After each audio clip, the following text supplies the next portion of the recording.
We will improve the system capabilities in e-ticketing to support 7,200 tickets per minute as against 2,000 tickets per minute, and allow 1,20,000 simultaneous users at any point in time.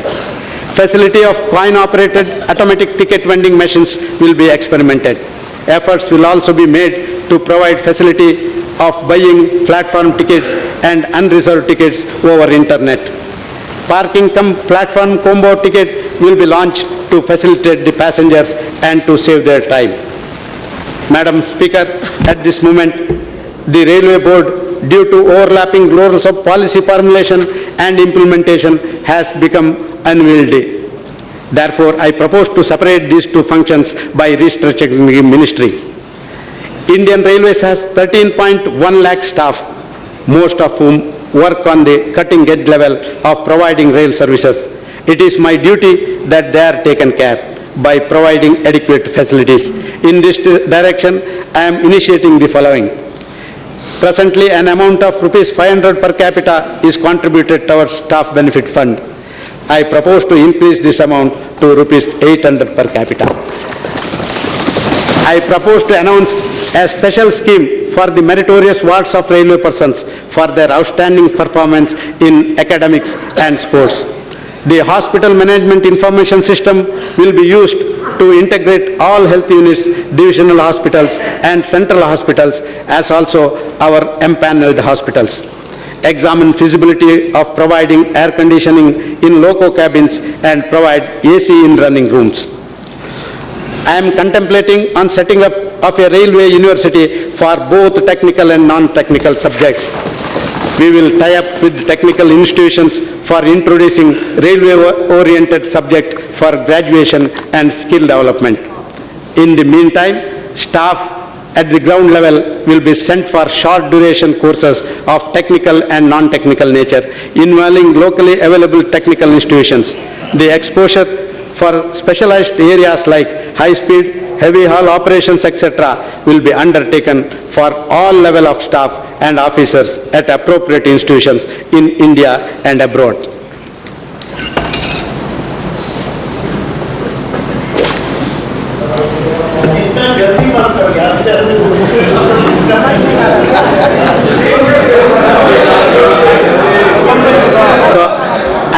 I think you are all pleased by my budget. Yes. So you are telling that it should be taken some time. It is, please hear me, please hear me, please hear me. It is the wish and dream of every citizen that India runs a bullet train as early as possible. Madam Speaker, Indian Railway is on its way to fulfill that long cherished dream. I propose bullet trains by starting off with an early identified Mumbai-Ahmedabad sector where a number of studies have been done. Madam Speaker,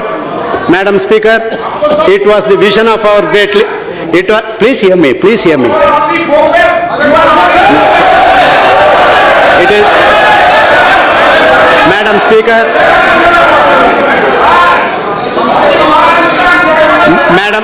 Madam Speaker, it was the vision of our great leader, Shri Atal Bihari Vajpayee ji, that gave India the golden quadrangular road network. Today, under the leadership of Shri Narendra Modi ji, Honorable Prime Minister, we are embarking on an ambitious plan to have a diamond quadrilateral network of high-speed rail connecting major metros, growth centers of the country. A provision of rupees 100 crore has been made in this budget for high-speed project, for taking further steps.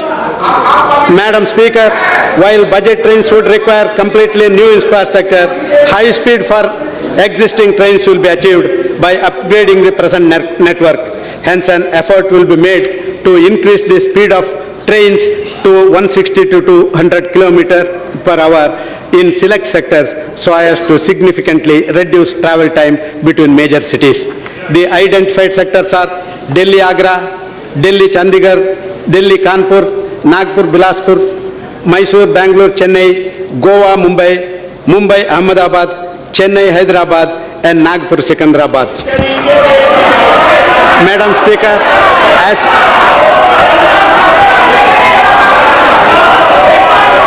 Madam Speaker,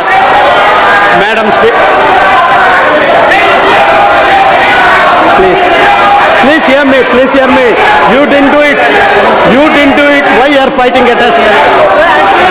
Madam Speaker, as you know, the IT revolution has permeated in all spheres of human life.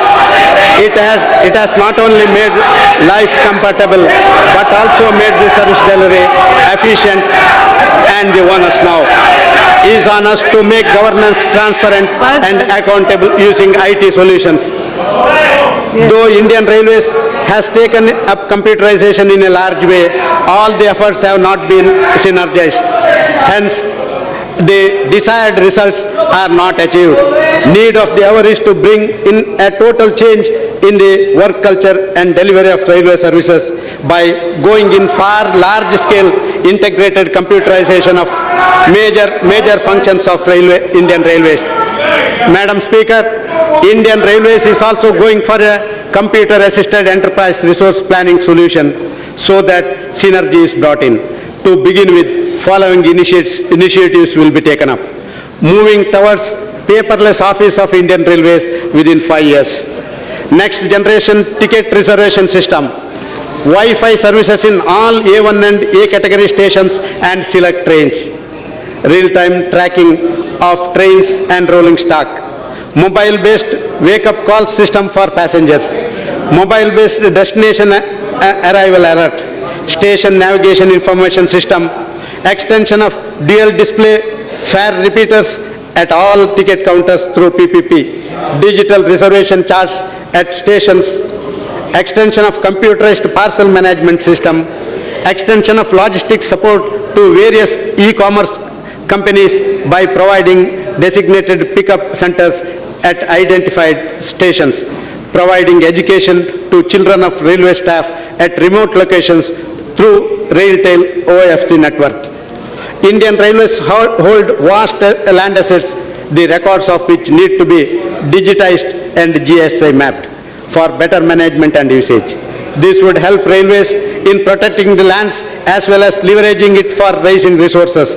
The resource mobilizing using land assets will be explored through private participation in setting up railway-related business on railway lands as well as for commercial development.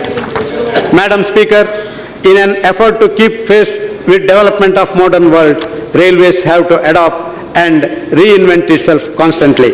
Challenges of tomorrow cannot be met by the tools of yesterday. In this direction, I propose to set up an innovations incubation center. This center will harness the ideas generated from the staff of Indian Railways and convert them into practical solutions to increase efficiency of the system. Such innovations which result in cost saving as well as revenue generation will be suitably rewarded. As part of this exercise, I also propose to set up summer internships for undergraduates of engineering and management studies. The students can intern at any of the various units of railways, that is divisions, PSUs and production units.